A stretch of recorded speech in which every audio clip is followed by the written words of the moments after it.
fear.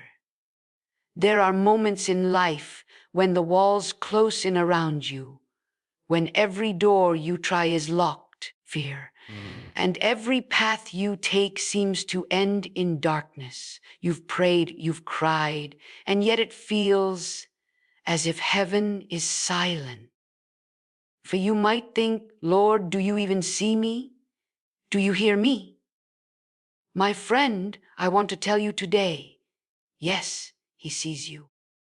Yes, he hears you, and he has not forgotten you.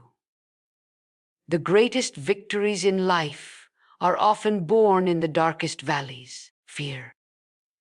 The miracle you are waiting for may not come in the way you expect, fear. But God has already written a way out for you before you even stepped into the trial. You see, the enemy wants you to believe you're trapped, that you're at the end of your story. But with God, the end is never defeat.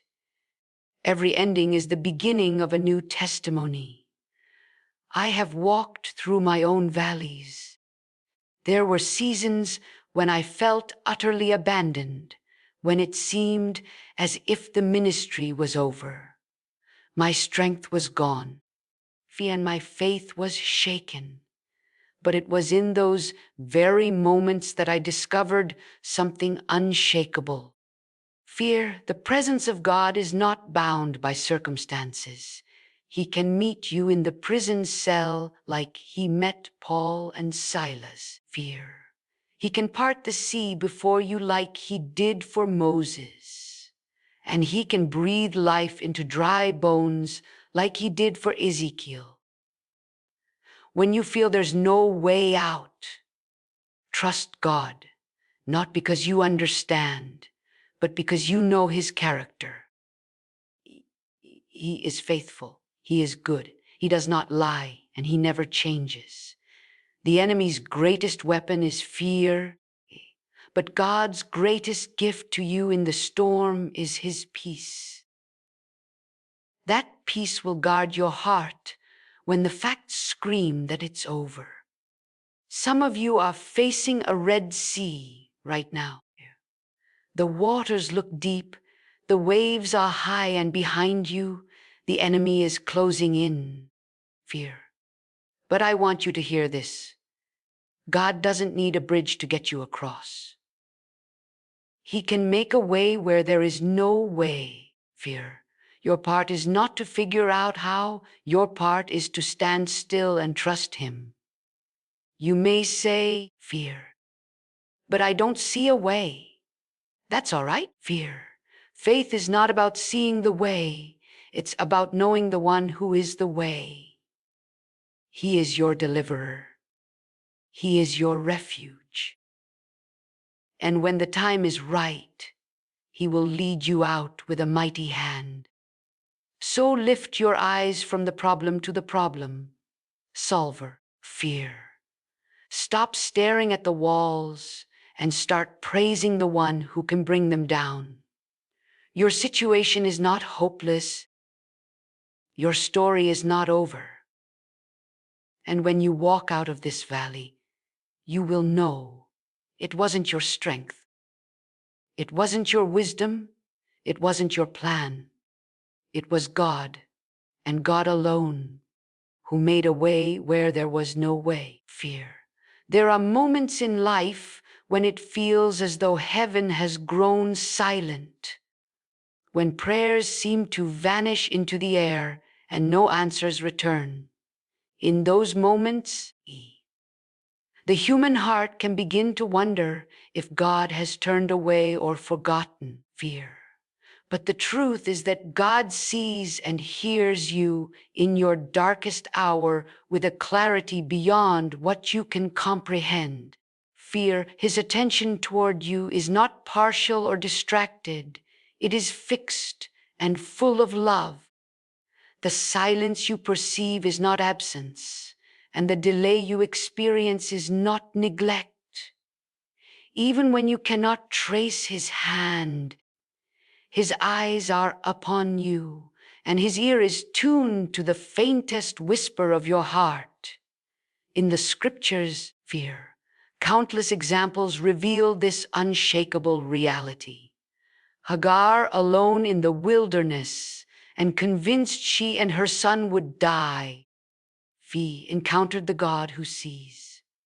Elijah, under a broom tree, ready to give up, found that God was near with food, water, and a gentle word. The psalmist writes, "You keep track of all my sorrows, fear. You have collected all my tears in your bottle. Every tear you shed is recorded, every sigh is heard, and every thought of despair is noticed. You are never lost in the crowd to him. You are the one he loves, the one for whom he gave everything." When you feel as though the weight of the world is crushing you, fear, remember that his vision is not like ours. He does not merely see the moment you are in, but the full picture of your life. He knows the outcome before you face the challenge. And he has already woven your deliverance into the fabric of your circumstances. While you see darkness here, he sees the breaking of a new day. While you hear silence, he hears the music of the miracle that is forming. His perspective is eternal, and because of that, his timing is perfect. In your darkest hour, the temptation is to pull away, to stop praying, or to let your faith grow dim. But it is precisely in that moment that God invites you to lean in closer, to trust his unseen hand, and to rest in his unfailing character. Faith is not proven when everything is clear. It is forged when everything is uncertain, fear. You may not have the strength to understand the why, but you can still choose to believe in the who. He is the God who delivered Israel out of Egypt, fear, who shut the mouths of lions for Daniel, who walked into the fiery furnace with Shadrach, Meshach, and Abednego. That same God is with you now, unshaken by your situation. Even if no one else seems to notice your pain, God does. And he does not simply notice, he is moved with compassion and is already working on your behalf. The darkest hour may feel endless, but it is not the end. The same God who sees you will lead you out, fear, and the silence will break with the sound of his answer. When life closes in and every path ahead appears blocked, fear, it's natural to feel trapped, as though there is no escape. Fear begins to whisper that this is the end, that the walls will never fall, and that hope is nothing more than a dream, but what we call a dead end. God calls the beginning of a miracle. The impossibilities we see are not barriers to him. They are platforms for his glory. What we perceive as an unmovable obstacle is, in his hands, a doorway to something greater than we could have planned. The children of Israel stood at the shore of the Red Sea with Pharaoh's army behind them. From a human perspective, there was no way forward and no way back. Every logical solution had been stripped away, fear. But that was the very moment when God revealed his power, parting the waters so they could walk through on dry ground. He didn't just find a way. He made a way where none existed, fear. The same God who did that then is the one who is with you now. The road may seem blocked, fear, but his creativity and authority know no limits. In our desperation, we often look for human solutions, connections, resources, strategies, but God operates on a higher level. He doesn't need existing paths. He creates them. He doesn't need favorable conditions. He speaks and circumstances bend to his will. Sometimes he allows us to reach the point where our strength is gone, where all options are exhausted. Because it's only then that we truly see his power. When you've done all you can and the situation remains unchanged. That's when you are perfectly positioned for him to step in. Trust in God during these moments isn't about pretending the problem isn't real. The Red Sea was real. The enemy army was real. The fear in the hearts of the Israelites was real. But their deliverance was also real. And it came because they stepped forward in obedience, trusting the one who had led them there. You may not see the outcome. You may not understand the process. But when you choose to place your faith in God's ability instead of your own, you open the door for his supernatural intervention. Sometimes God's way out doesn't look like what we expect. It might be a gradual unfolding rather than an instant breakthrough. It might require you to walk through deep waters, but those waters will not drown you. It might require facing the fire, but that fire will not consume you. The key is to keep your eyes on him rather than on the impossibility before you. You are not trapped, not when the God of all creation is your deliverer. What feels like the end of the story may be the chapter where God writes his most astonishing work in your life. When there seems to be no way, that's when his way will shine brightest, proving that nothing can stop him from fulfilling his purpose for you. When the storm rages and the night feels endless, God's peace is not just a distant concept. It becomes the anchor that holds the soul steady. This peace is not dependent on the absence of trouble, but on the presence of the one who rules over every circumstance. It is the unshakable assurance that even when life is chaotic, you are not abandoned. The kind of trust that produces peace is born when you shift your focus from the size of the problem to the greatness of the one who walks beside you. Jesus' disciples once faced a violent storm on the Sea of Galilee.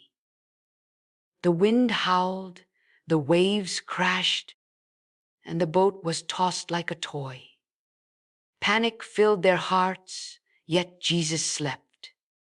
He was not unaware of the storm, nor was he indifferent to their fear. He simply knew that the wind and waves were subject to his authority.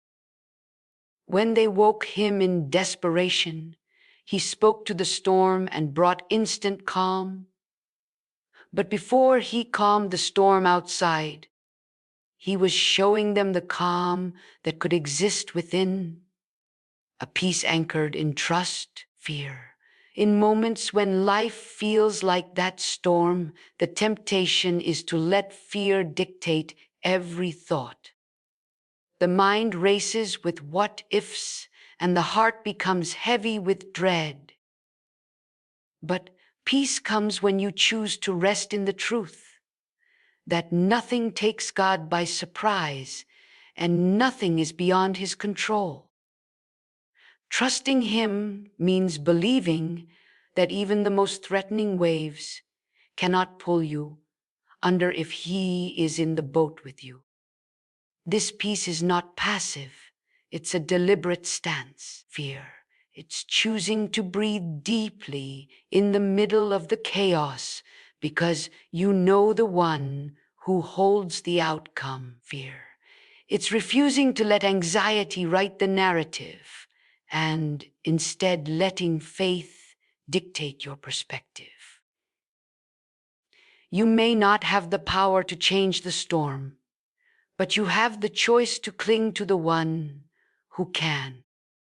God's peace also has a way of protecting your heart and mind from the enemy's lies.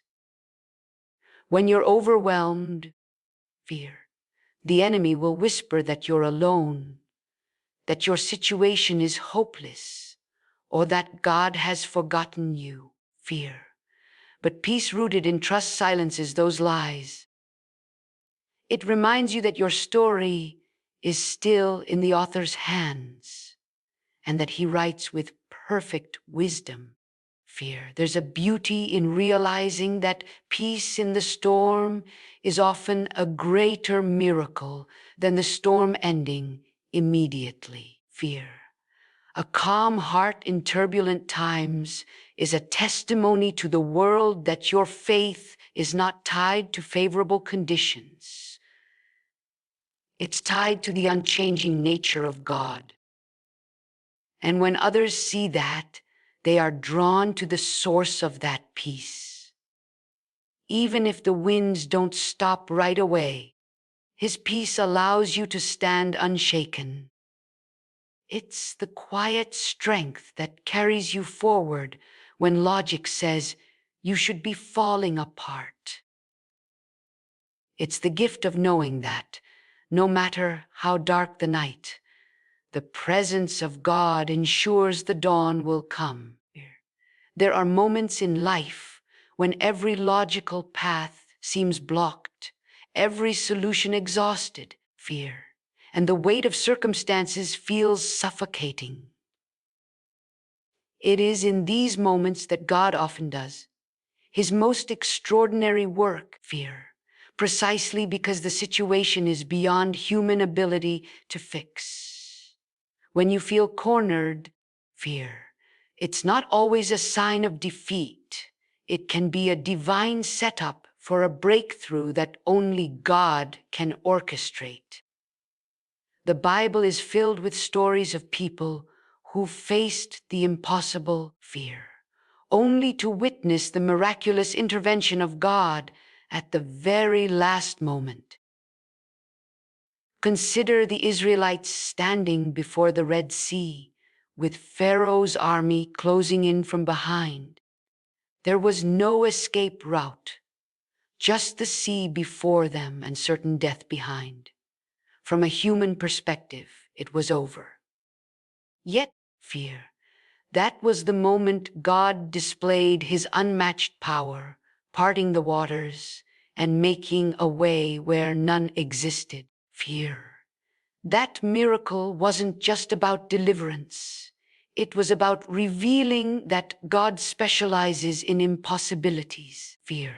When you reach the point where you have no strength left and no options remaining, fear, it becomes the perfect stage for God to show his glory.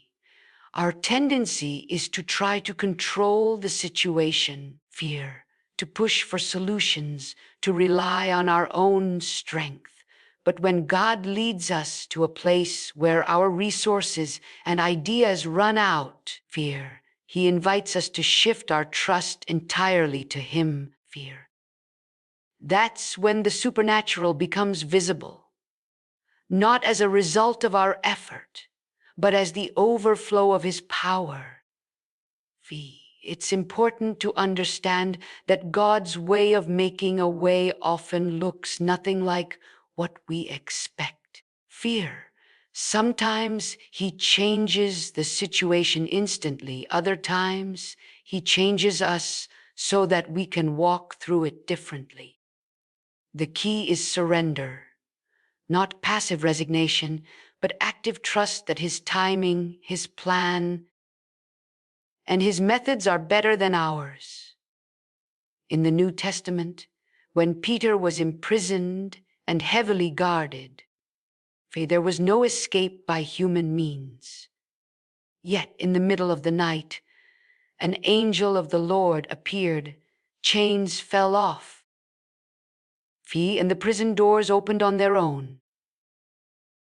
God's intervention didn't just free Peter. It strengthened the faith of the believers who had been praying for him. Your breakthrough may not be only for you. It may become a testimony that inspires countless others.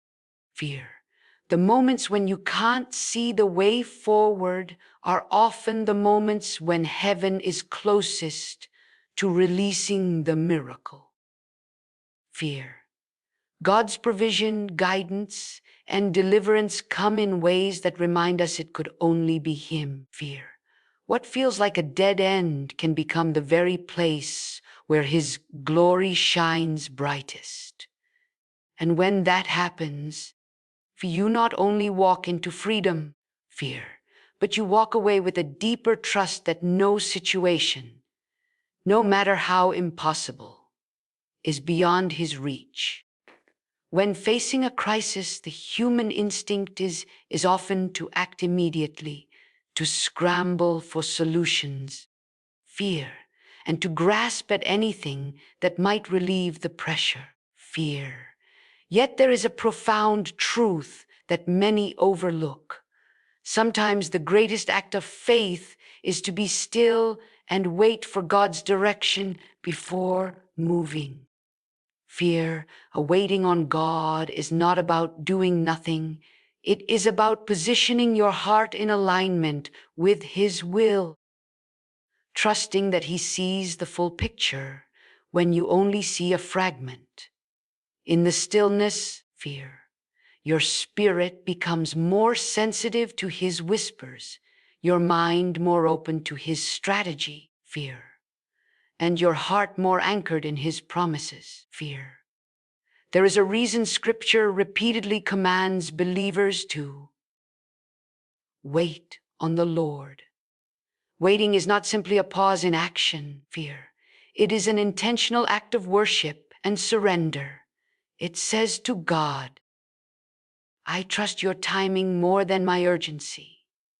In moments of desperation, the temptation to create your own escape route is strong. But such attempts often lead to disappointment or deeper entanglement. God, on the other hand, provides solutions that not only bring deliverance, but also bring peace, restoration, and purpose. The story of King Jehoshaphat in 2 Chronicles 20 illustrates this beautifully. Faced with a massive enemy army, he didn't rush into battle blindly. Instead, he sought God's face, called for a fast, and led the people in prayer. God's response was not to arm them with more weapons or send reinforcements. It was to tell them to stand still and watch His salvation. The victory came not from their might, but from their obedience and trust in His instruction. Waiting on God also protects you from making decisions driven by fear. Fear can cloud judgment, distort perception, and make threats appear larger than they are. But when you pause and listen for God's direction, you gain perspective that fear cannot provide. You begin to see that the one who holds the universe in His hands is also holding your life, and nothing can slip past His care without His permission. In seasons of waiting, God is often working behind the scenes in ways you cannot yet see. He may be aligning people, opening doors, or even closing others for your protection. He might be preparing your heart to handle the blessing once it arrives, or refining your character so that the victory doesn't just change your circumstances, but transforms you as a person. Fear. The waiting period is often where the greatest intimacy with God is developed. It strips away distractions and forces you to rely on His voice alone. And when His timing unfolds, the path forward is not only clearer, but often far more beautiful than anything you could have orchestrated yourself. The stillness becomes the bridge between desperation and breakthrough. Fear. Between fear and unshakable confidence in the God who never fails. Hope is the anchor that keeps the soul steady when the storms of life threaten to pull it under. Fear. It is more than wishful thinking. It is a deep assurance rooted in the character of God, His promises, and His faithfulness. When there seems to be no way out, fear, holding on to hope, is not denial of reality. It is a declaration that your current circumstances do not have the final word. Fear. Hope looks beyond the visible to the one who can change the invisible and the impossible. It whispers to your heart that even if the night feels endless, morning is still on the way. Fear. When everything around you says, give up, hope speaks differently. It reminds you of the countless times God has come through for His people, opening seas, bringing water from rocks, healing the sick and raising the dead. These are not just ancient stories, they are evidence of His unchanging nature. Fear. If He was faithful then, He will be faithful now. Hope keeps your eyes fixed on His track record. Fear not on the impossibility of your situation. Hope also fuels perseverance. Without it, trials drain your strength and make you feel powerless. But when you hold on to hope, your spirit refuses to quit even when your body feels exhausted. You keep praying, keep believing, and keep showing up. Fear. Because you trust that the story isn't finished. Fear.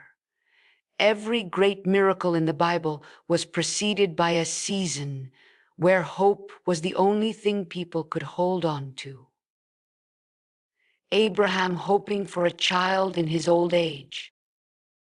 Joseph holding on to his dreams while in prison. Fear, and the disciples clinging to the promise of the resurrection after the cross. Hope is contagious as well.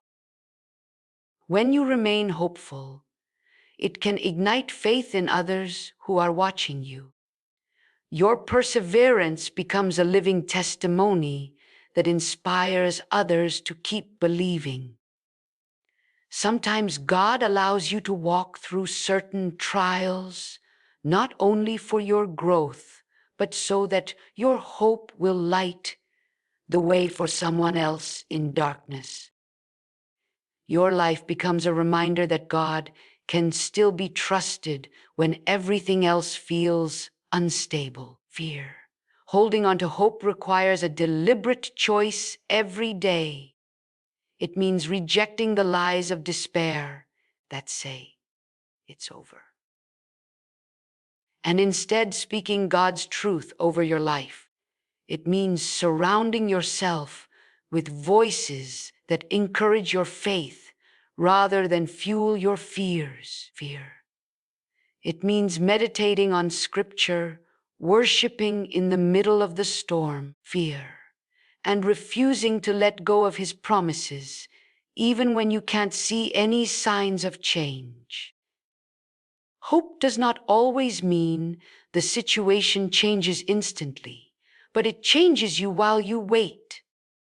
It strengthens your heart, steadies your mind, and keeps you moving forward until the breakthrough comes. And when God's answer finally arrives, fear, you realize that hope wasn't just keeping you alive, it was preparing you to receive His miracle with gratitude, joy, and unshakable trust.